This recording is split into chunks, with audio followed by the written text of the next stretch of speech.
मैं बुद्ध बोल रहा हूं। मनुष्य क्रोध को प्रेम से, पाप को सदाचार से, लोभ को दान से और झूठ को सत्य से जीत सकता है। पुष्प की सुगंध वायु के विपरीत कभी नहीं जाती, लेकिन मानव के सद्गुण की महक सब ओर फैल जाती है। 1000 योद्धाओं पर विजय पाना आसान है, लेकिन जो अपने ऊपर विजय पाता है वही सच्चा विजयी है। 7 सागरों में जल की अपेक्षा मानव के नेत्रों से कहीं अधिक आंसू बह चुके। अभिलाषा सब दुखों का मूल है। जो नसीहत नहीं सुनता उसे लानत मलामत सुनने का शौक होना चाहिए।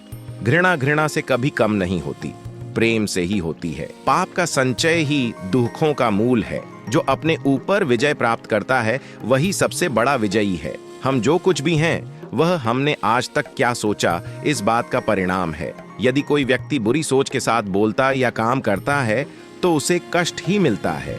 यदि कोई व्यक्ति शुद्ध विचारों के साथ बोलता या काम करता है तो उसकी परछाई की तरह खुशी उसका साथ कभी नहीं छोड़ती। हजारों खोखले शब्दों से अच्छा वह एक शब्द है जो शांति लाए। सभी बुरे कार्य मन के कारण उत्पन्न होते हैं। अगर मन परिवर्तित हो जाए तो क्या अनैतिक कार्य रह सकते हैं? एक जग बूंद बूंद करके भरता है। अतीत पर ध्यान मत दो, भविष्य के बारे में मत सोचो। अपने मन को वर्तमान क्षण पर केंद्रित करो। स्वास्थ्य सबसे बड़ा उपहार है, संतोष सबसे बड़ा धन है, वफादारी सबसे बड़ा संबंध है। जैसे मोमबत्ती बिना आग के नहीं जल सकती, मनुष्य भी आध्यात्मिक जीवन के बिना नहीं जी सकता। 3 चीजें ज्यादा देर तक नहीं छुप सकती, सूरज, चंद्रमा और सत्य। सत्पुरुष सर्वत्र 5 स्कंधों में चंद्राग छोड़ देते हैं। संत जन कामभोगों के लिए बात नहीं चलाते, चाहे सुख मिले या दुख। पंडित जन अपने मन का उतार चढ़ाव प्रदर्शित नहीं करते। तुम अपने क्रोध के लिए दंड नहीं पाओगे, तुम अपने क्रोध द्वारा दंड पाओगे। किसी जंगली जानवर की अपेक्षा एक कपटी और दुष्ट मित्र से ज्यादा डरना चाहिए। जानवर तो बस आपके शरीर को नुकसान पहुंचा सकता है, पर एक बुरा मित्र आपकी बुद्धि को नुकसान पहुंचा सकता है। आपके पास जो कुछ भी है उसे बढ़ा चढ़ाकर मत बताइए और न ही दूसरों से ईर्ष्या कीजिए। जो दूसरों से ईर्ष्या करता है उसे मन की शांति नहीं मिलती। वह जो 50 लोगों से प्रेम करता है उसके 50 संकट हैं। वह जो किसी से प्रेम नहीं करता उसके एक भी संकट नहीं है। क्रोध को पाले रखना गर्म कोयले को किसी और पर फेंकने की नीयत से पकड़े रहने के समान है। इसमें आप ही जलते हैं। चाहे आप जितने पवित्र शब्द पढ़ लें या बोल लें, वह आपका क्या भला करेंगे जब तक आप उन्हें उपयोग में नहीं लाते। मैं कभी नहीं देखता कि क्या किया जा चुका है, मैं हमेशा देखता हूं कि क्या किया जाना बाकी है। बिना सेहत के जीवन नहीं है, बस पीड़ा की एक स्थिति है, मौत की छवि है। हम जो सोचते हैं वह बन जाते हैं। शक की आदत से भयावह कुछ भी नहीं है। शक लोगों को अलग करता है। यह एक ऐसा जहर है जो मित्रता खत्म करता है और अच्छे रिश्तों को तोड़ता है। ये एक कांटा है जो चोटिल करता है, एक तलवार है जो वध करती है। सत्य के मार्ग पर चलते हुए कोई 2 ही गलतियां कर सकता है, पूरा रास्ता न तय करना और इसकी शुरुआत ही न करना। किसी विवाद में हम जैसे ही क्रोधित होते हैं, हम सच का मार्ग छोड़ देते हैं और अपने लिए प्रयास करने लगते हैं। 4 आर्य सत्य हैं। पहला यह कि दुहक है, दूसरा यह कि दुहक का कारण है, तीसरा यह कि दुहक का निदान है, चौथा यह कि वह मार्ग है जिससे दुहक का निदान होता है। योग की अति अर्थात तपस्या की अति से भी बचना जरूरी है। भोग की अति से चेतना के चीथड़े होकर विवेक लुप्त और संस्कार सुप्त हो जाते हैं। परिणाम स्वरूप व्यक्ति के दिल दिमाग की दहलीज पर विनाश डेरा डाल देता है। ठीक वैसे ही तपस्या की अति से देह दुर्बल और मनोबल कमजोर हो जाता है। मैत्री के मोगरों की महक से ही संसार में सद्भाव का सौरभ फैल सकता है। बैर से बैर कभी नहीं मिटता, अबैर से मैत्री से ही वैर मिटता है। मित्रता ही सनातन नियम है। मनुष्य स्वयं ही अपना स्वामी है, भला दूसरा कोई उसका स्वामी कैसे हो सकता है? मनुष्य अपने आप ही अच्छी तरह से अपना दमन करके दुर्लभ स्वामित्व को, निर्वाण को प्राप्त कर सकता है। मनुष्य स्वयं ही अपना स्वामी है, स्वयं ही वह अपनी गति है। इसलिए तुम अपने आप को संयम में रखो, जैसे घुड़सवार अपने सधे हुए घोड़े को अपने वश में रखता है। सब अस्तित्व क्षणिक मात्र होते हैं, अतः प्राणियों में तथा इंसानों में अजन्म, अचल, अपरिवर्तनशील, अमर आत्मा नहीं होती। हर अस्तित्व में कोई स्वाभाविक शक्ति होती है जो अपने जैसे ही एक अस्तित्व को जन्म देती है। इस तरह कोई भी अस्तित्व क्षणिक होने के बावजूद अपने परिणाम के रूप में बना रहता है। पूरी तरह से स्थायी और पूरी तरह से उच्छेद के बीच का यह मध्यम मार्ग है। हर अस्तित्व कारण के रूप में क्षण भर टिकने के बाद परिणाम के रूप में बना रहता है। कारण परिणाम की यह श्रृंखला अनादि है और अनंत भी है। ब्राह्मण न तो जटा से होता है, न गोत्र से और न जन्म से। जिसमें सत्य है, धर्म है और जो पवित्र है वही ब्राह्मण है। अरे मूर्ख, जटाओं से क्या, मृगचर्म पहनने से क्या? भीतर तो तेरा हृदय अंधकारमय है, काला है, ऊपर से क्या धोता है? जो अकिंचन है, किसी तरह का परिग्रह नहीं रखता, जो त्यागी है, उसी को मैं ब्राह्मण कहता हूँ। कमल के पन्ने पर जिस तरह पानी अलिप्त रहता है या आरे की नोक पर सरसों का दाना, उसी तरह जो आदमी भोगों से अलिप्त रहता है, उसी को मैं ब्राह्मण कहता हूँ। चर या अचर, किसी प्राणी को जो दंड नहीं देता, न किसी को मारता है, न किसी को मारने की प्रेरणा देता है, उसी को मैं ब्राह्मण कहता हूँ। ब्राह्मण में उसे कहता हूँ जो अपरिग्रही है, जिसने समस्त बंधन काट कर फेंक दिए हैं, जो भय विमुक्त हो गया है और संग तथा आसक्ति से विरत है, जो बिना चिज्ज बिगाड़े हनन और बंधन को सहन करता है, क्षमा बल ही जिसका सेनानी है, मैं उसी को ब्राह्मण कहता हूँ। जो अक्रोधी है, व्रती है, शीलवान है, बहुश्रुत है, संयमी और अंतिम शरीर वाला है, उसे ही मैं ब्राह्मण कहता हूँ। जन्म दुहक है, जरा दुहक है, व्याधि दुहक है, मृत्यु दुहक है, अप्रिय का मिलना दुहक है, प्रिय का बिछुड़ना दुहक है, इच्छित वस्तु का न मिलना दुहक है। यह दुहक नामक आर्य सत्य परिज्ञेय है। संक्षेप में रूप, वेदना, संज्ञा, संस्कार और विज्ञान, यह पंचोपादान स्कंध समुदाय ही दुहक हैं। तृष्णा पुनर्मवादी दुख का मूल कारण है। यह तृष्णा राग के साथ उत्पन्न हुई है।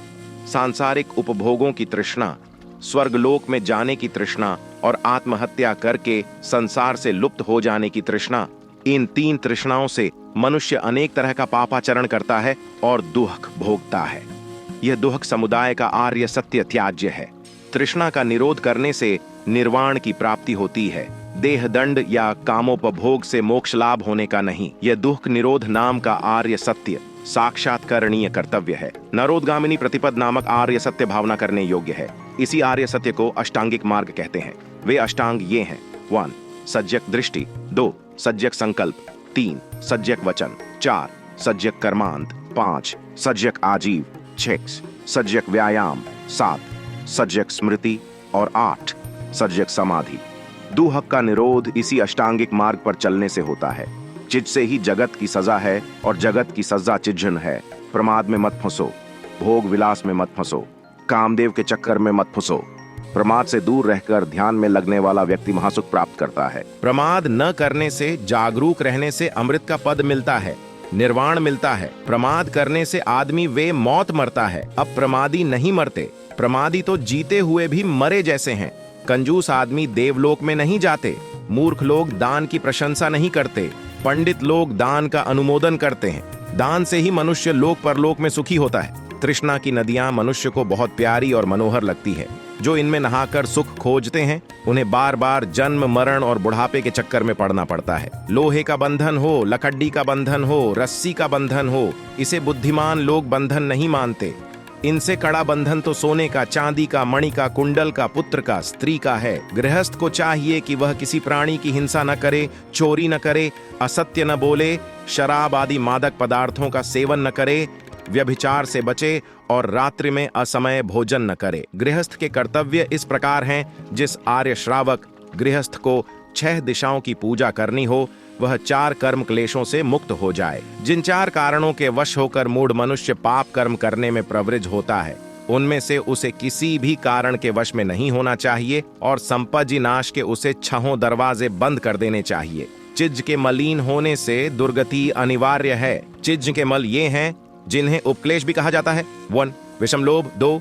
द्रोह, 3. क्रोध, 4. पाखंड, 5. अमर्ष, 6. निष्ठुरता, 7. ईर्ष्या, 8. मात्सर्य, 9. ठगना, 10. शठता, 11. जड़ता, 12. हिंसा, 13. मान, 14. अतिमान, 15. मद और 16. प्रसाद। मन ही सारी प्रवृत्तियों का अगुवा है। प्रवृत्तियों का आरंभ मन से ही होता है, वे मनोमय हैं। जब कोई आदमी दूषित मन से बोलता है या वैसा कोई काम करता है तो दुख उसका पीछा उसी तरह करता है जिस तरह बैलगाड़ी के पहिए बैल के पैरों का पीछा करते हैं। मन ही सारी प्रवृत्तियों का अगुवा है। प्रवृत्तियां मन से ही आरंभ होती हैं। यदि मनुष्य शुद्ध मन से बोलता है या कोई काम करता है तो सुख उसी तरह उसका पीछा करता है जिस तरह मनुष्य के पीछे उसकी छाया। सद्भाव से ही समाज निर्माण संभव है, जिससे एक व्यक्ति से दूसरे को अधिकाधिक हस्तांतरित होने पर श्रेष्ठ समाज की कल्पना को साकार किया जा सकता है। जो आदमी शांत पद चाहता है, जो कल्याण करने में कुशल है, उसे चाहिए कि वह योग्य और परम सरल बने। उसकी बातें सुंदर, मीठी और नम्रता से भरी हों। उसे संतोषी होना चाहिए। उसका पोषण सहज होना चाहिए। कामों में उसे ज्यादा फंसा नहीं होना चाहिए। उसका जीवन सादा हो, उसकी इंद्रियां शांत हों, वह चतुर हो, वह ढीठ न हो। किसी कुल में उसकी आसक्ति नहीं होनी चाहिए। वह ऐसा कोई छोटे से छोटा काम भी न करे जिसके लिए दूसरे जानकार लोग उसे दोष दें। उसके मन में ऐसी भावना होनी चाहिए कि सब प्राणी सुखी हों, सबका कल्याण हो, सभी अच्छी तरह रहें, कोई किसी को न ठगे, कोई किसी का अपमान न करे, वैर या विरोध से एक दूसरे के दुख की इच्छा न करे। माता जैसे अपनी जान की परवाह न कर अपने इकलौते बेटे की रक्षा करती है, उसी तरह मनुष्य सभी प्राणियों के प्रति असीम प्रेम भाव बढ़ाए। खड़ा हो चाहे चलता हो, बैठा हो चाहे लेटा हो, जब तक मनुष्य जागता है तब तक उसे ऐसी ही स्मृति बनाए रखनी चाहिए। इसी का नाम ब्रह्म विहार है। ऐसा मनुष्य किसी मिथ्या दृष्टि में नहीं पड़ता। शीलवान व शुद्ध दर्शन वाला होकर वह काम तृष्णा का नाश कर डालता है। उसका पुनर्जन्म नहीं होता। जैसे कच्ची छत में जल भरता है, वैसे ही अज्ञानी के मन में कामनाएं जमा होती हैं। सारे संस्कार अनित्य हैं, अर्थात जो कुछ उत्पन्न होता है वह नष्ट भी होता है। इस सच्चाई को जब कोई विपश्यना प्रज्ञा से देख लेता है तो उसको दुखों का निर्वेद प्राप्त होता है, अर्थात दुख क्षेत्र के प्रति भोक्ता भाव टूट जाता है। मन सभी धर्मों का अगुआ है, मन ही प्रधान है, सभी धर्म मनोमय हैं। जब कोई व्यक्ति अपने मन को मैला करके कोई वाणी बोलता है अथवा शरीर से कोई कर्म करता है, तब सुख उसके पीछे हो लेता है। जैसे कभी न छोड़ने वाली छाया संग संग चलने लगती है। मुझे कोसा, मुझे मारा, मुझे हराया, मुझे लूटा। जो मन में ऐसी गांठें नहीं बांधते रहते हैं, उनका बैर शांत हो जाता है। अनाड़ी लोग नहीं जानते कि हम यहाँ इस संसार से जाने वाले हैं। जो इसे जान जाते हैं, उनके झगड़े शांत हो जाते हैं। अच्छी लगने वाली चीजों को शुभ शुभ देखते विहार करने वाले इंद्रियों में असंयत, भोजन की मात्रा के अज्ञानकार, आलसी और उद्योगहीन को मार ऐसे सताती है जैसे दुर्बल को मारुत। अशुभ को अशुभ जानकर साधना करने वाले, इंद्रियों में सुसंयत, भोजन की मात्रा के जानकार, श्रद्धावान और उद्योगरत को मार उसी प्रकार नहीं डिगा सकता जैसे कि वायु शैल पर्वत को। जिसने कषायों का परित्याग कर कपाय वस्त्र धारण किए हुए हैं, वह संयम और सत्य से परे है। वह कषाय वस्त्र धारण करने का अधिकारी नहीं है। जिसने कषायों को परित्याग किया है, वह शीलों में प्रतिष्ठित है, संयम और सत्य से युक्त है। वह कपाय वस्त्र धारण करने का अधिकारी है। जो निसार को सार और सार को निसार समझते हैं, ऐसे गलत चिंतन में लगे हुए व्यक्तियों को सार प्राप्त नहीं होता। सार को सार और निसार को निसार जानकर शुद्ध चिंतन वाले व्यक्ति सार को प्राप्त कर लेते हैं। जैसे बुरी तरह छाए हुए घर में वर्षा का पानी घुस जाता है, वैसे ही अभावित चित्त में राग घुस जाता है। जैसे अच्छी तरह छाए हुए घर में वर्षा का पानी नहीं घुस पाता है, वैसे ही भावित, शमत और विपश्यना चित्त में राग नहीं घुस पाता है। यहाँ इस लोक में शोक करने वाला, पाप करने वाला व्यक्ति दोनों जगह शोक करता है। वह अपने कर्मों की मलिनता देखकर शोकापन्न होता है, संतापित होता है। जो यहाँ इस लोक में प्रसन्न होता है, वह मृत्यु के बाद भी प्रसन्न होता है। पुण्य करने वाला व्यक्ति दोनों जगह प्रसन्न होता है।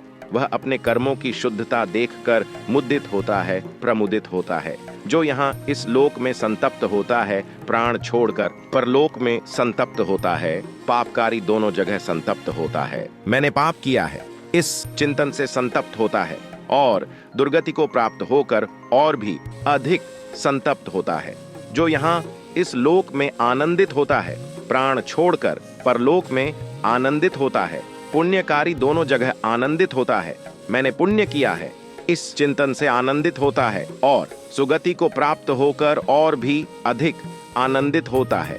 धर्म ग्रंथों त्रिपिटक का कितना ही पाठ करें, लेकिन यदि प्रमाद के कारण मनुष्य उन धर्म ग्रंथों के अनुसार आचरण नहीं करता तो दूसरों की गायों को गिनने वाले ग्वालों की तरह वह श्रमणत्व का भागी नहीं होता। धर्म ग्रंथों त्रिपिटक का भले थोड़ा ही पाठ करें, लेकिन यदि वह व्यक्ति धर्म के अनुकूल आचरण करने वाला होता है तो राग द्वेष और मोह को त्याग कर संप्रज्ञानी बन भली प्रकार विमुक्त चित्त वाला होकर इहलोक अथवा परलोक में कुछ आसक्ति न करता हुआ श्रमणत्व का भागी हो जाता है। प्रमाद न करना अमृत निर्वाण का पद है और मृत्यु का प्रमाद न करने वाले कभी मरते नहीं, जबकि मृत्यु प्रमादी तो मरे सामान होते हैं।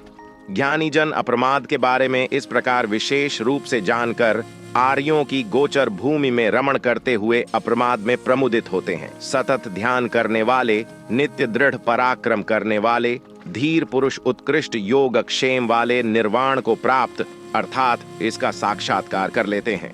उद्योगशील, स्मृतिमान, शुचि, दोषरहित कर्म करने वाले, सोच समझकर काम करने वाले, संयमी, धर्म का जीवन जीने वाले, अप्रमज व्यक्ति का यश खूब बढ़ता है। मेधावी पुरुष उद्योग, अप्रमाद, संयम तथा इंद्रियों के दमन द्वारा अपने लिए ऐसा द्वीप बना ले जिसे 4 प्रकार के क्लेशों की बाढ़ अपलावित न कर सके। मूर्ख दुर्बुद्धि जन प्रमाद में लगे रहते हैं, जबकि मेधावी श्रेष्ठ धन के समान अप्रमाद की रक्षा करता है। प्रमाद मत करो और न ही काम भोगों में लिप्त हो, क्योंकि अप्रमादी ध्यान करते हुए महान निर्वाण सुख पा लेता है। जब कोई समझदार व्यक्ति प्रमाद को अप्रमाद से परे धकेल देता है अर्थात जीत लेता है, तब वह प्रज्ञा रूपी प्रासाद पर चढ़ा हुआ शोक रहित हो जाता है।